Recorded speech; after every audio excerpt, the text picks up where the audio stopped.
هي دورة أولى للملتقى الوطني للفنون التشكيلية والمجسمات الذي يحتضنه المركب الشبابي طريق الميناء بصفاقس، وهي دورة تأسيسية تسعى للمراهنة على تكريس الأبعاد الجمالية والفنية لدى الشباب.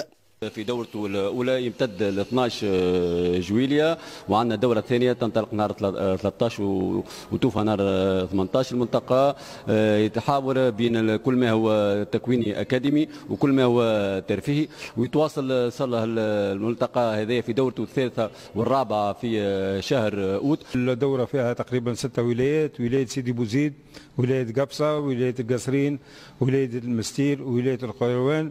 وكذلك عندنا بالنسبة لليوم نختموا على تقنيات مختلفة في الفنون التشكيلية، نحاولوا بالنسبة للشاب أنه معناها يكون عنده بعد وتكريس البعد الجمالي والفني الموجود فيه. هذا الملتقى يأتي في إطار برنامج وطني من إعداد الإدارة العامة للشباب، وفيه محطات فنية وترفيهية منوعة موجهة للمشاركين.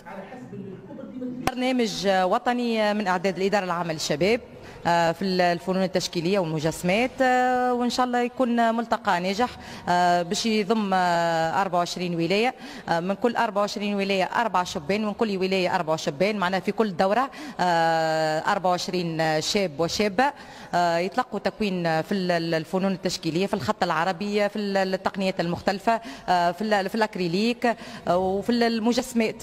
وفي الآخر معناها في آخر التكوين نحاولوا نعملوا المعرض هذا باش يشوف الاعمال الشباب.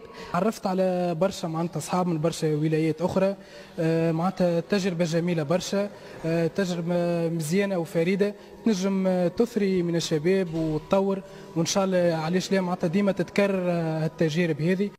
هؤلاء الشباب سيحظون على هامش هذا الملتقى بزيارة شاطئ الشفار وجزيرة قرقنة، إضافة إلى اكتشاف المدينة العتيقة بصفاقس بمعالمها التاريخية والحضارية.